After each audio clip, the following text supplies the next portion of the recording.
I just want to get it started with recording and all that. And how you been, man? I've been doing good, just staying busy, and I'm trying to turn my volume up right now. It's all the way up. Okay, well, I probably sound like all small and stuff because of the stupid tiny microphone I got there on my phone. I'll try to use my big boy voice. Yeah, I'll try to do the same. But yeah, things have been going good. Just staying busy and running around, beating the kids. Well, that has to happen. If they don't get beat, they don't learn. Yeah, exactly. Now I just scared my daughter off. I almost spit freaking water all over the floor. So, but yeah, things have been going good. I've been, I got laid off just about 2 months ago. So it's given me a chance to kind of work on Dark Horse stuff, and I just, going out and doing interviews and submitting resumes and all that. But yeah, I mean, with so many things going on right now, it kind of gave me a chance. I've been going up north and all that, and to work on some of the stuff up there. And get missions set up, and it's given me some flexibility to go and do that. So it worked out pretty well for the most part, other than losing my job. But I was working like 13, 14 hours a day, and I'm salary, was salary. So typical operational stuff. Yeah, squeezing you to death and not having to pay you any overtime, I'm sure. Yeah. It's I was the fill-in, so right. Stuff had to get done, and I'm not the one that's gonna sit there and be like, well, I normally took it on myself. You know what? I'll do it. Someone's got to do it. I'll do it, or else. Right. Or else 6 or 7 o'clock will roll around. Hey, you finished that? Oh, no, I didn't get. All right. Right. Yeah. Freaking, where's your accountability? Right. I got to say that's honestly probably one of the things that I hear the most from all my veteran buddies, dude, is that you miss that accountability, just being able to look at somebody and be like, dude, this needs to get done now. Go. And you may bitch and complain the whole time you're doing it, dude, but it gets done. I just had that conversation with someone today. I was at an interview, and we were talking about it, and he said, what is the worst part of your personality? I said, well, when I tell someone I want something done, I'm like, I'm pretty laid back, and I'll ask them and say, I need this now or right away, and then I'll go back and say, did you do that? Not yet. I haven't started. Okay, this needs to be done now. And you go back again, 30 minutes later, and they're still doing something else. It's like, dude, what part of do this now don't you understand? Stop what you're doing and go do this. I'm like, it's not that difficult. If my boss comes to me and says, hey, I need this done now, I drop what I'm doing and I roll, and I'm like, get it done. Here you go. I go back to what I was doing. But nowadays, these kids, it's, okay, well, let me finish what I'm doing. And then he needs that done right away. So that means after I finish what I'm doing as slow as I possibly can. Or they're running around the warehouse trying to catch that Pokemon on Pokemon Go. So, yeah. Of course, who's not doing that? Right. Well, not that's me. Usually how I find them. I'm going around. Oh, hey, you know what? I just remembered. Yeah, right. That package had to get out real quick. Yeah. Well, let's do the intro real quick, I guess. Just get that out of the way. Hey, guys, welcome to another episode of Stand 2 with Nesto. I'm here with my good buddy, Chris McDonald. I know this knucklehead from a few years that we spent together in the Army after the Army somehow got him from the Marine Corps. I'm assuming that the Marines were just at that point where they didn't want to take anybody back in, and that's why you decided to take the step down and join the Army? Well, I wanted to go where the toys were. So I was actually approached by the recruiter in charge originally of the unit right after I got out of the Marines. And I said, yeah, no thanks. My dad had just passed away, and I was kind of like, I was in that mindset of it's the Army. I can't go from the Marines to the Army because they were already trying to recruit us as warrant officers when I was getting out. And I said, I'm not going from the Marines to the Army. And then eventually 9/11 happened, and I was 4 years past the max age to go back into the Corps. So at that point, I went and hit up that Master Sergeant had already retired. So I said, hey, put me in contact with whoever I need to be in contact with, because I want to go and try out contact the unit, work with them, because everyone had to go and like, hey, if you want to come here, you need to come a couple times and just experience it, and we'll see how we all mesh. So I went and did like two missions, and then I said, yeah, I'm in. This is what I want to do. Helicopters and running around, and I had forgotten about all the good times of sleeping in the rain, freezing your butt off, Right. humping the hills down at Camp Pendleton in the middle of the night, and I had forgotten all that stuff. All I remembered was the good times. Yeah. The brotherhood and all the fun, which we did have some fun, but and all those miserable stories are now those are enjoyable stories as well now that we're done with it. Right. We're not freezing our asses off or walking through water or dodging the incoming mortars anymore. So it's swimming in an impact zone duck pond. Right. I remember that video. I'm glad I never put that up on MySpace. Yeah, I'm glad you didn't either. There would have been a few problems. So, I know you and I, we've spoken, a lot, especially on deployment and whatnot. And I know that there was a couple of things that you did in the Marine Corps that you were especially proud of. And not a lot of people, especially this generation, may not understand what the impact of some of these missions were at the time. But in that day, I mean, I hate to say, back in the day, but the truth was we weren't at war. Bosnia and all that, yeah, that was happening, but we weren't in a declared war where, hundreds of thousands of troops were fighting and whatnot, IEDs everywhere. Why don't you tell us a little bit about that?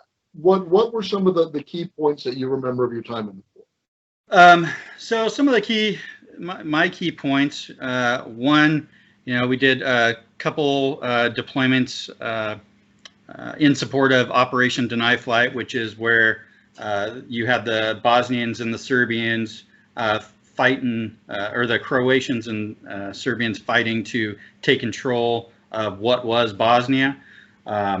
So we had a couple deployments out there. I think a high point of that to me was, no one will remember depending on their age, but when the Air Force pilot, Captain O'Grady, got shot down over there, we were the response team at that point. We were operating in Sicily on a mission, and they kept saying, hey, just have your stuff ready, and finally they said, hey, we're popping smoke back out the ship.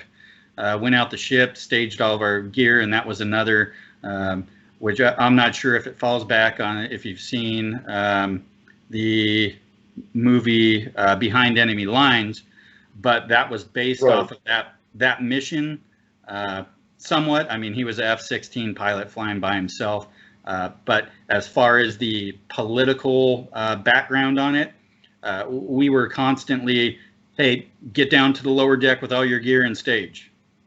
Okay, we're calling it off. Go back to your berthing area. So that happened several times. Then finally, it was all right. They started passing out ammunition and grenades, and said, "Hey, this is a go." Became legal all of a sudden. That and also, I was attached to Special Marine Air Ground Task Force Caribbean.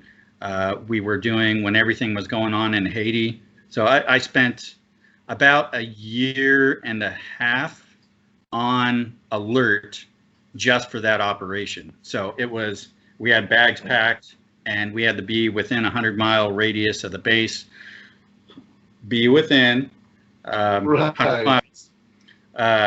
But we went out, and it's funny, kind of dragging off of that.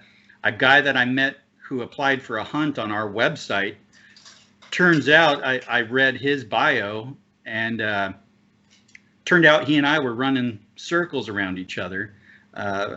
His team, my team replaced his team, replaced my team, replaced his team down there for the deployment.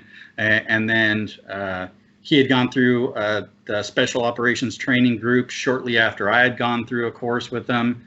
And then he went back there as a trainer, or as an instructor. And he and I had never met. He lives out in North Carolina, and we just developed this relationship because we both went through several courses together. Not together, but we just have that bond. Like, hey, no one knows about this school unless you've been through it. He's like, yeah, I know, it's freaking cool. He's like, so what are the odds of me contacting you on email, giving you my background, and it turns out you've gone through those courses as well.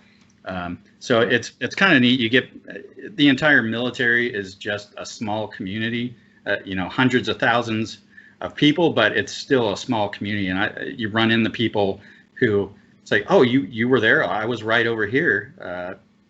Shortly after, I was on the next deployment, and it's crazy. I've had a couple instances like that where guys over in Iraq, and it's, hey, when were you there? Oh yeah, we were just outside of Baghdad. Really? Where? Oh, you know this place? You know that place? Oh yeah, I was there 2004 to 2000. Well, I got there in 2005, left 2006. It's like, dude, we were crossing paths. So, and yeah, I think everyone's got those experience. So it's kind of cool, just because you have someone that, even though you may have just met, it's that immediate bonding. Yeah. Of having gone through that, been in the same areas, seen similar things. So it's interesting. It always just blows my mind when I hear someone talking about, like, and you have some commonality with as large and small as the military is, and so many different places you can go on deployment or being based at. It's like, it just amazes me how small the community is for as big as it is, with all the veterans still alive, and different services. And so pretty cool. Right. Like kind of something similar happened to me when we were actually in Iraq. I left and went on leave. And you remember they were selling those Balkan Iraq shirts and hats and stuff at the little shopette? Yes. Maybe you saw them or not. But anyway, I ended up picking one of those up, and I was wearing it when I went back to visit my wife then. And this dude just out of the blue walks up and he's like, "Is that Bob Falcon Iraq?" And I was like, "Well, yeah, man, I just rotated back from that place. He was in the unit that we had replaced, and he was asking me about like the boxing ring and all that kind of stuff, dude." And I was just like, yeah, blew my mind. I'm like, who's this rando that's walking up to me? I mean, I'm on Fort Sam Houston, huge base, and some rando walks up to me. So no, I totally get it. But you are part of an organization called the Dark Horse Project. You alluded to that a little bit earlier. Now, this is something. Now, we had talked about this project probably about 2 years ago when you were first standing it up. Oh, 3 now, because it was in 2017, right? Yes, beginning of 2017. Okay. And I remember we were talking about it, and you were telling me a little bit about what the organization does. And I do definitely want to spend a lot of time on that because it's really inspiring and I really love to hear about it. But what led you to that? How did you become interested in doing that? And was it something that you came up with? Did you have partners involved? How did that all roll out? Well, it was me to start out with. I had no idea where I was going to go with it. Just kind of a general plan of what I wanted to do, not understanding all of the work that goes into it, and planning and marketing. I'm still working on the whole marketing piece, trying to get donations and corporate sponsors and things like that. So it's still, it's making connections and slowly building it up right now. But so what it started out as is I was invited onto a disabled veteran hunt up in Northern California. Our buddy Tom Stone had given me information to contact this group, so I went on a hunt. I took my daughter up there with me. She went and stayed with my niece and her husband, and so I went out, did the hunt, came back, and we were I was hanging out with them and just kind of talking about it, and what a good time I had, and thought I kind of had a thought of, this would be cool to do something like this, be able to provide hunts for guys, not just disabled combat vets, but vets in general.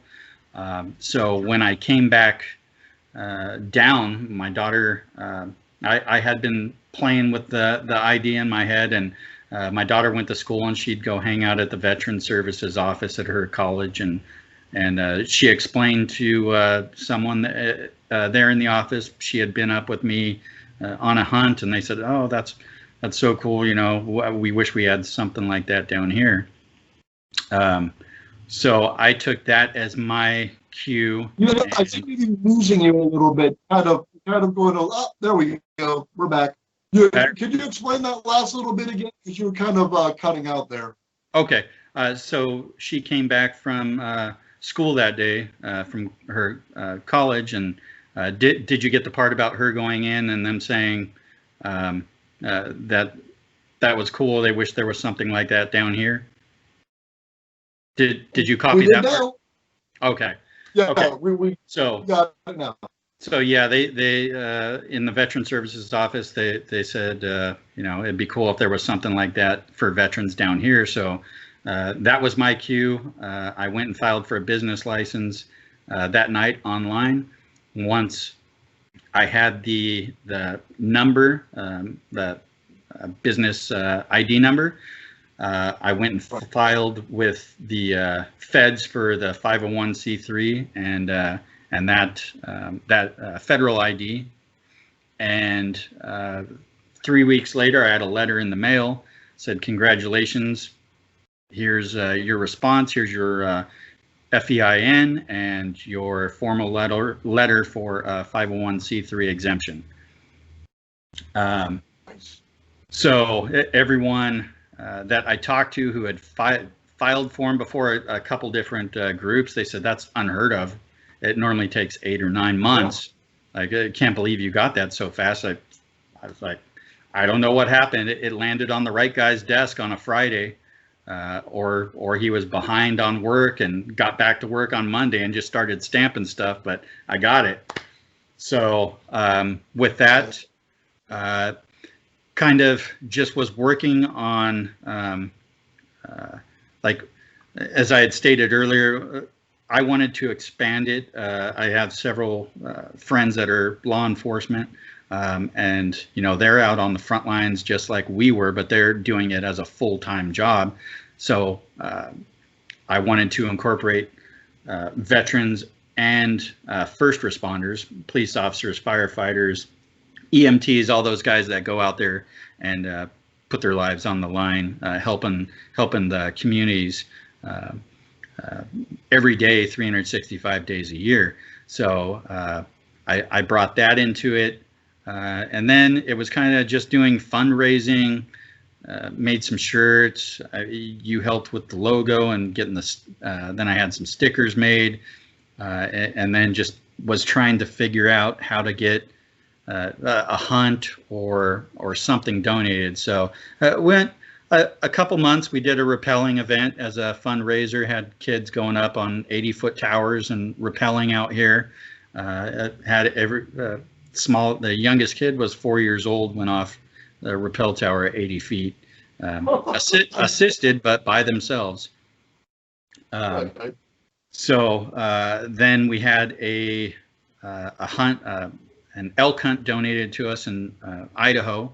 So my buddy Tom, who is the vice president, he, after it was started, he kind of said, "Yeah, hey, how do I jump in? I want to help out." So anyway, we paid for, we were able to pay for the veteran to go on the hunt, and then we borrowed a car from my brother in Idaho. I paid for my flight to go up there, and that was our first really official sponsored event. Got to send someone up there and let them go hunt a elk. So we did that, and then we did a couple other things. Did a small little fishing trip, and just slowly. Then we did another elk hunt in Idaho for another veteran. And then now going into, we got into doing some off-roading events, made connections with a family in Northern California they've got 100,000 acres of private property that will eventually be doing some hunts up there on their property. And we've got bush planes involved. That we'll be working with. Also, everything was somewhat just kind of slowly flowing until about 2020. It was all small missions that things would get donated to us to do this hunt or that hunt, go out duck hunting, fishing. But once 2020 came around and COVID hit, I thought it was really going to kill this whole year for us. And it has, as far as really fundraising, but we've been doing with that property up north. So now we've got some hunting opportunities up there, built a great relationship with this family, which has led to, we were working on their property, and the deputy sheriff showed up, and he was stopped by, talked to us, asked what we were doing. We said, "Oh, I handed him my card," and he's like, "Yeah, I've lived up here. I moved up from LA. I've lived up here 5 years, and I've got this property everyone keeps telling me to build duck blinds on because I'm right in the middle of the flyway." Said, "Hey, that's a mission for us. You want that done? You give me a call, and we'll set it up." That would be awesome. So talked to a couple other people. They said, "Yeah, let's go do it." Contacted the deputy. Said, "Hey, we want to come up and build blinds for you if you want to duck hunt." It's like, "Yeah, I've always wanted to, but I've never done it before." So we're like, "Hey, that's part of our mission, is we want to help out the communities and first responders. If you want duck blinds built, we'll come up and do it for you." And that turned into, he's like, "Anytime you guys want to bring veterans up here to hunt my property during duck season, you're more than welcome to. Just work it out with me."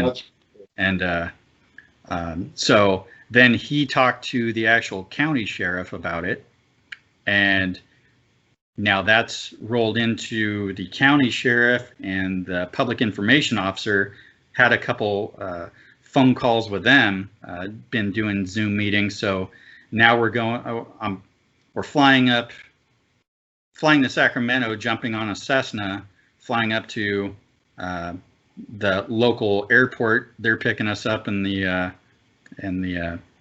sheriff's department's picking us, bringing us back to the office to talk with them. And we're going to be rehabbing their community range, which is the community, the sheriff's department, the CHP, the local PD, and the game wardens all use this rifle pistol range for keep up on their skills and qualify. So we're going to be going up and rehabbing that in November, but we're doing a recon mission. The organization, we're very military focused, so we do operational orders, we do hazard assessments. All of this is done. Now we've got a comms guy who handles taking care of all of our radios, make sure our comms are up in vehicles and personal radios. So now we're building this relationship and with that sheriff's department, which is going to help us expand, because there's a group up there that donates deer tags to people, and they can't ever get rid of all of them. So they're interested in meeting with us to work with us on that, and hopefully be able to throw deer tags at some veterans and first responders and get them up there for hunts. And then, we have all these pilots that'll take guys up in or kids up in their bush planes and fly the properties, go land out in the middle of a field, go zoom between the trees.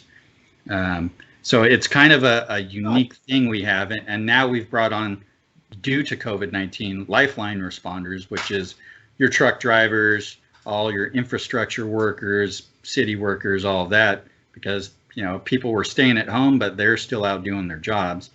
So we want to be able to, even grocery store workers, we want to pay respect to them and thank them for keeping our communities thriving. It's not as dangerous for them as, say, the police or fire or anything, but they're out there keeping us fed and keeping the community functioning somewhat normal compared to all these lockdowns. Right. Oh, so, absolutely, no, completely. So now when you're looking to the future post-COVID and whatnot, and you find you think of the company being well established, where do you see yourself in like 5 years? What would be your dream situation? My dream would be to have the team that I have, with all their giving hearts and just wanting to give back, because everyone volunteers. And my dream would be for this thing to be completely self-sufficient, no one having to pay money out of pocket to do anything. If we're flying people back and forth from the East Coast out here to hunt, or from out here somewhere else, or fishing trips, for it just to be completely self-sufficient. That's my dream of this. We're always throwing some money down to cover something, either our flights or rental cars or fuel for the planes. All the planes, those guys donate all their time and the fuel for their planes. Everyone's vehicles, they pay their own gas. So it would be nice to be able to, I guess, compensate people for, hey, how much fuel did you use in your plane? Here's money for fuel in your plane. How much fuel did you use in your car? It would be great to be able to give back to them, so it's not explaining it to their wives like, I've got to go spend this money for a rental car or for fuel or whatever, and I'm going to be gone all week, and I'll be having fun, but just to make it worth it, so it's not impacting their bank books. But that's I think where I would like to see it would be just completely self-sufficient, plenty of funds in the account to be able to take care of all of that, and sending people to different events, because I don't want it to be this massive, out of control, just monster. But I'd like to have the ability to just have it large enough to where it's supporting itself, and we get offered different opportunities to get all the veterans, first responders, lifeline responders out there to participate, and not be worried about, they said we can send 4 people, but we can really only afford to send 2. So we're just gonna send 2 or send 1. That's my ultimate goal. Do you plan to ever open up maybe your own facilities, like something where you can have, like you had mentioned, rappelling, maybe like a place where you guys can do certain events, or maybe some land where you can do some of these events eventually? Or is that, I don't mean to, what's the word I'm looking for?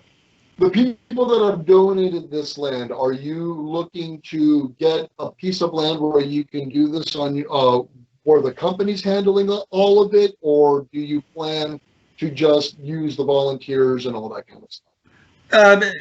I mean, yeah, that's been a dream since the first hunt, and I was driving through Idaho, and I was like, how great would it be to have a dark horse ranch out here where just, it's people come out and, we bring out someone to, one of the leadership team and to organize it and cooks and have a couple people go out and do whatever, duck hunting or deer hunting or rappelling or whitewater rafting or just kayaking, stuff like that, depending on the area. It would be great to eventually be able to do that and just have our own property, so we're not reliant on anyone. As I said, luckily the family up north has kind of adopted us, so it gives us that opportunity to do it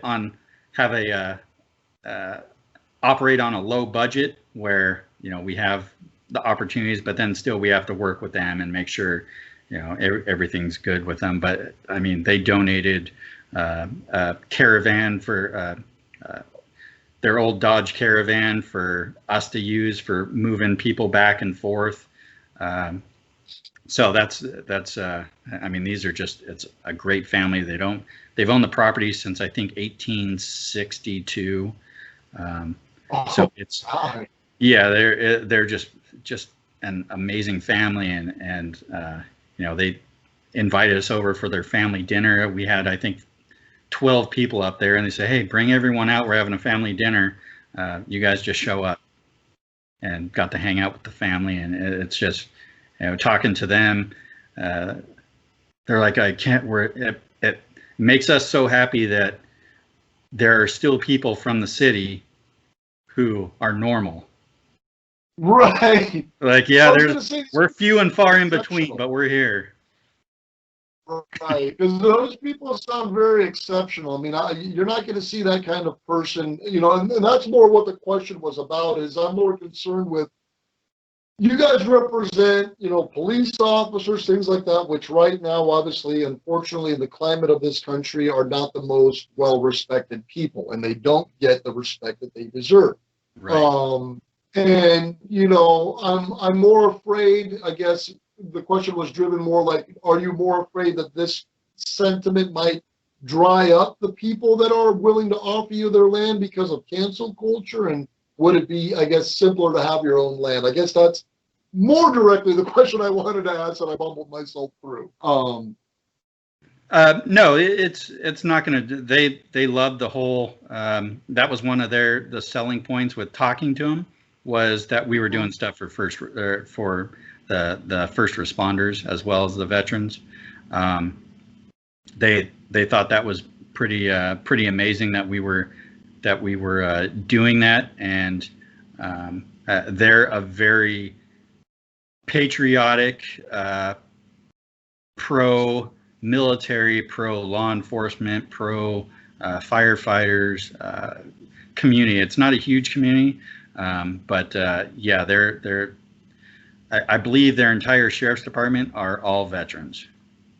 Oh, that's awesome.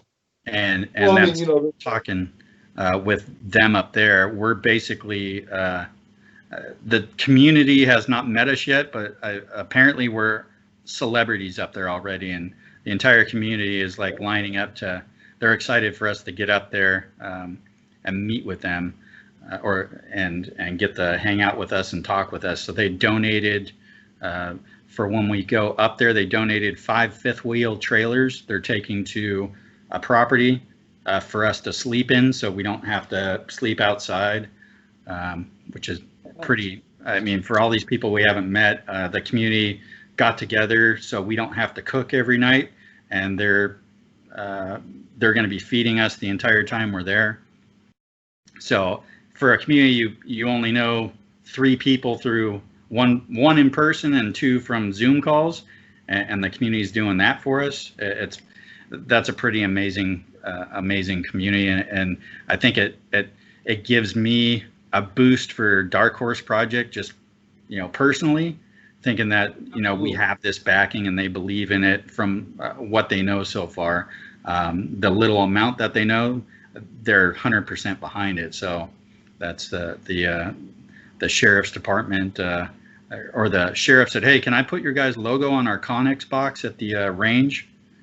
Like, he's like, "We want to put your logo, the CHP, the PD, the sheriff's department, and the Fish and Game logos on it, because they all use it there."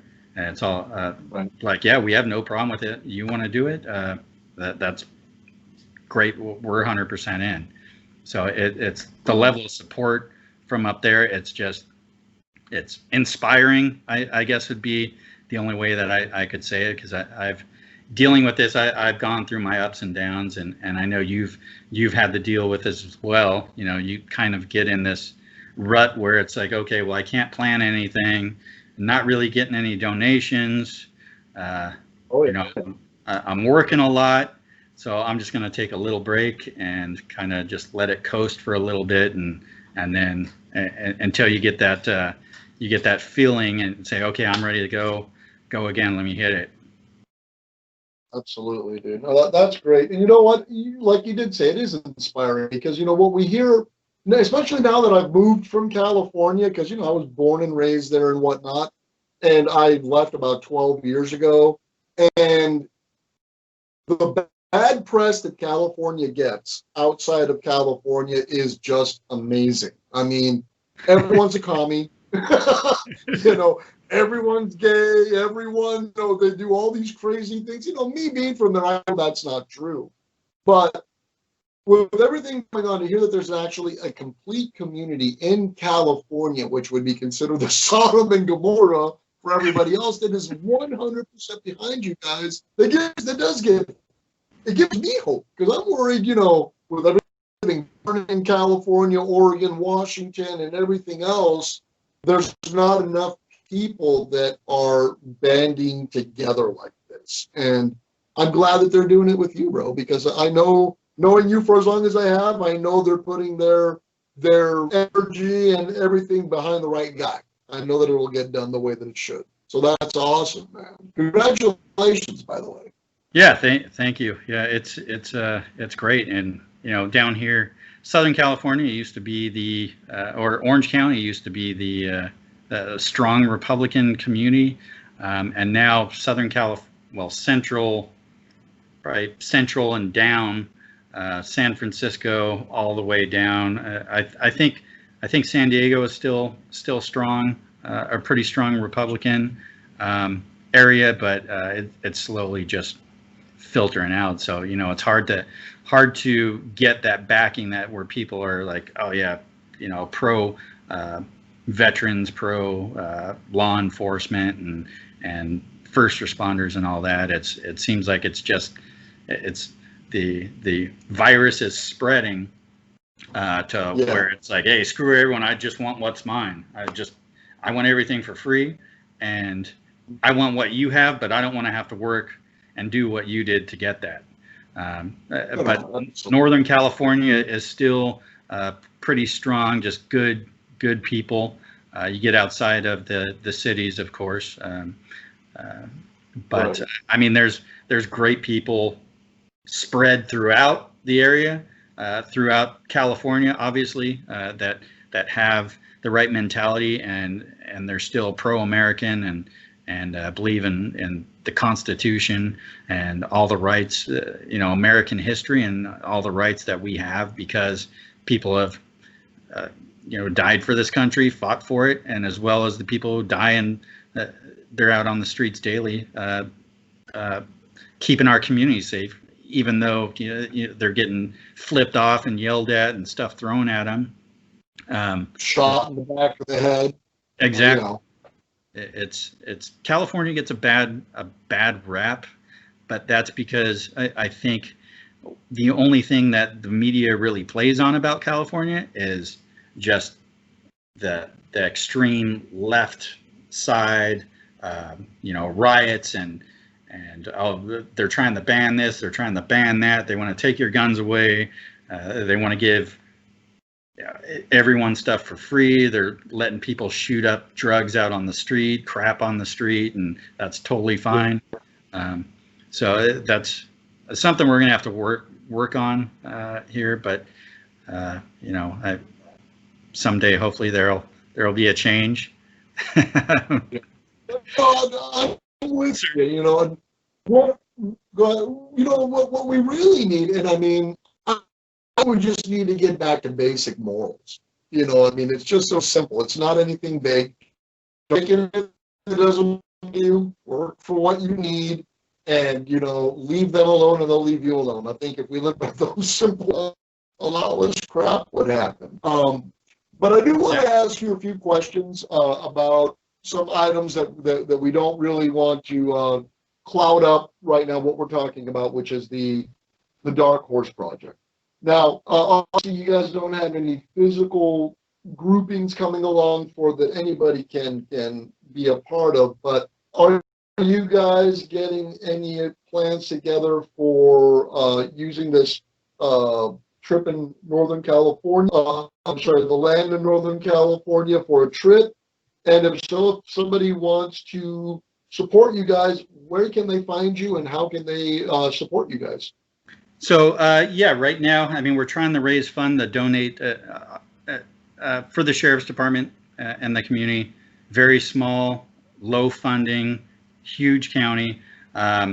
So that's why we're donating our time to help them work on the range, and we're trying to raise some money so that it's not so much of an impact financially on them, and we can go out and do the painting and building and build targets. We're already building targets and things out of our own pocket, making PVC paper targets, making some steel targets.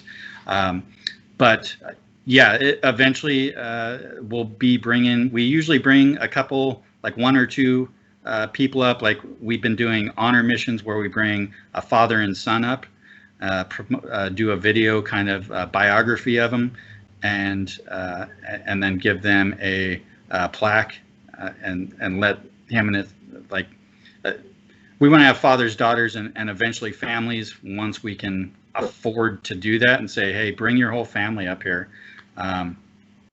But yeah, it's all behind the donation. So you know, equipment, gear, money, 100% of everything that's donated to us goes into these events. Like I've said, none of us are making any money off of it. We're just trying to keep it alive. So you can either go to our Facebook page, which is www.facebook.com/Dark Horse Project. A lot of our videos and pictures are up there, and upcoming events. We're on Instagram under @Dark Horse Project. And then you can also go to our website, which is www.darkhorseproject.net. You can look at things we have coming up, events that we've done. There's pictures on there. There's a donate now button, and you can go into our project that we're doing up north, which is a separate tab on top called Special Fun Operations Group, which we're incorporating the planes and off-roading and doing these honor missions. It's you know, I just bought a couple plane tickets. We're flying two guys, one guy from Arizona, one guy from California, out to Indiana to do a trophy buck hunt that was donated to us by a private outfitter. So it's none of this is cheap. So any and all donations from $1 to whatever amount are greatly appreciated, and they're going to help us do these missions and provide these opportunities for the people and their families. And that's really better. Hey guys, you heard them? Go ahead. I'm sorry, I didn't mean to cut you off, bro. No, I didn't mean to cut you off. You were saying, and I started talking over you. Oh, and I said, and hopefully better our communities through getting, you know, creating those bonding experiences with the families, as well as between the other attendees, and being able to, you know, build social networks. Every time I've gone on an event, I'll end up meeting someone, and then we end up, like, you know, kind of BSing and checking in on each other and trying to plan to meet up to do whatever again. So I think there's a great benefit in it. It's just, as you and I know, it's a matter of the planning and the funding and getting out there and building the legitimacy, one, and then the marketing and getting, just running into the right person, I think is a huge piece. But you have to build the legitimacy of the organization, and then at some point you're going to run into that person who knows someone who's going to help you expand it to where you would like it to be, or you don't have to stress out and worry about it so much. And it's just like, hey, okay, let's do this. You take care of this, you take care of this, you take care of this. We put together this mission, and then boom, send it off, and someone's going somewhere. Right. Well, that's awesome, dude. And you know what? I wish you all the success in the world, guys. darkhorseproject.net. You go there, facebook.com, Dark Horse Project. And you said at Dark Horse Project at Instagram. Is that correct? Or yes. Twitter or Instagram? Which one of the two? I'm sorry. Instagram. Okay. And guys, seriously, this is a really, really good organization to get behind. I know all the guys that are a part of it, or at least two of the major guys that are a part of it, spent at least 18 months with them in Iraq and training up, and years before that as well. Great guys, focused minds, and get behind it, Dark Horse Project. We're going to go behind the paywall here in just a second. Got some questions for my good man here, and we'll see you guys later. Have a great day, guys. Brought to you by Have a good one. Horde Brewing Company and Brute Squad members like yourself.